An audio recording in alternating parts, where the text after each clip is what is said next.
Vi har haft det her AC-forløb, hvor vi har fokus på fagene matematik og idræt. Og vores problemformulering lyder således. Vi har valgt at tage fat i BMI som en opmålingsfaktor i forhold til styrke- og konditionsmålingerne. Herved vil vi undersøge sammenhængen mellem BMI og henholdsvis styrketræning, konditionstal og køn, samt vurdere om BMI er en korrekt måde at vurdere generel sundhed på i forhold til styrke og kondition. Under det her har vi så 3 underproblemer. Er der en sammenhæng mellem køn og BMI? Stemmer de 2 målinger af kondital overens, og kan de sammenlignes med BMI? Og kan vi se et mønster mellem BMI og de forskellige styrketests? Vores disposition hedder, hvad er BMI? Sammenhæng mellem højde og vægt, køn og BMI, biptest og cykeltest, biptest, cykeltest og BMI, bænkpres og BMI, hop og håndstyrke og BMI, og til sidst en konklusion. Og i alle vores besvarelser har vi indgået både matematik og idræt. Men hvad er BMI? BMI det er kort for Body Mass Index, og er en måde, hvorpå læger og sundhedsplejersker for eksempel måler sundhed på. Og den måde, man finder ud af en BMI på, det er, at man tager ens kropsvægt i kilo, og dividerer den med højden i meter i enden. Og som sagt, så har BMI noget med vægt og højde at gøre. Og her har vi så sat vores vægt og højde ind i et koordinatsystem, hvor vi har højden på x-aksen og vægten på y-aksen. Og vi har så indført en lineær regression, hvor vi kan se, at de fleste ligger nogenlunde tæt på. Og i forhold til BMI'en, så vil jeg altså sige, at de har en almindelig BMI og er normalvægtige. Men hvis du for eksempel er lav og har en højere vægt, eller er høj og har en lavere vægt, så vil det altså påvirke dit BMI-tal, som enten vil blive lavere eller højere. Og har køn og BMI en sammenhæng? Her har vi lavet 2 boxplots, og boxplots de er gode til at visualisere en større mængde af data, og de er også rigtig gode til at sammenligne mængder af data. Så sådan som et boxplot det fungerer, det er, at vi har den mindste observation, og den går op til den nedre kvartil, og herfra er der 25%.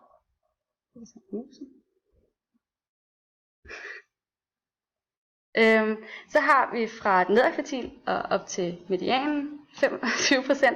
Så fra medianen og til den øvre kvartil, det vil sige den sidste streg her, der er der 25%. Og fra den øvre kvartil og til den største observation, det vil sige faktisk helt ud til prikken her, der er der 25%. Og det sjove ved, at den har valgt at lave en prik her, det er, at det er en ekstrem observation.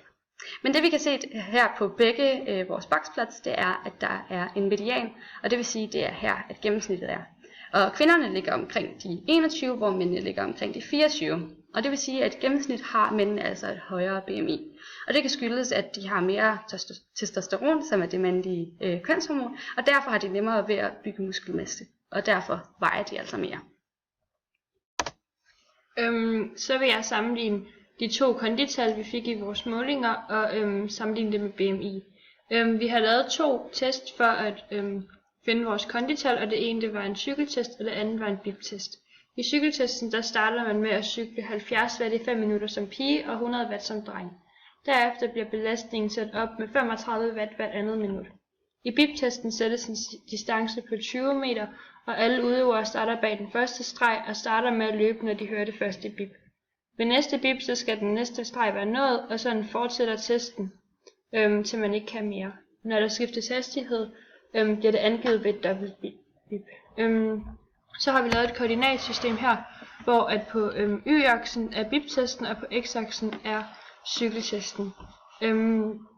På grafen kan vi se, at størstedelen af deltagerne har fået et højere kondital i cykeltesten end biptesten, og punkterne de ligger relativt lineært fra det laveste kondital til det højeste kondital.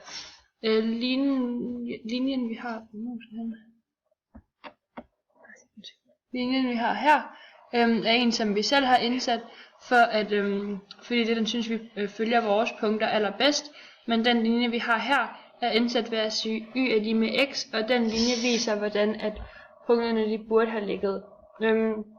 Grunden til at man kan have fået højere resultat i sit kondital i cykeltesten kan være fordi at testen er mere overskuelig, og man har bedre overblik over tiden og belastningen, og man cykler nogenlunde konstant og ens hele tiden. Og i biptesten kan det være fordi man ikke har givet sig fuldt ud, så man har givet hurtigere op. Yes. hvis vi skal sammenligne de her konditionstest med BMI, kan vi faktisk se, at der er en ret god sammenhæng mellem det. Man kan sige, at dem, der har et højere BMI, har fået et lavere kondital, og dem, der har et lavere BMI, har fået et højere kondital. Det kan være fordi, at hvis folk de vejer lidt i forhold til deres højde, har de mindre at bære på, og kan derfor få et højere kondital, fordi at større mennesker har en større iltoptagelse, men de har også mere, de skal bruge energi på at flytte. Så har vi bænkpres over for BMI, og her på første aksen, der har vi BMI, og på anden aksen har vi bænkpres. Vi har selv indlagt en lineær regression her, i det computeren vil tage højde for alle punkter, så alle punkter ligger så tæt på linjen som muligt. Den tager også højde for de 3 yderpunkter, der ligger her, her og her, og funktionen her, den er også stigende. Så har vi hop og håndstyrke over for BMI, og drenge de har normalt en højere BMI end piger. Derfor kan vi også regne med, at størstedelen af dem, der ligger på højre side af stregen, altså herover, det er nok drenge. Drenge har naturligt en større muskelmasse end piger, og derfor er de også lidt stærkere. Og så til vores konklusion.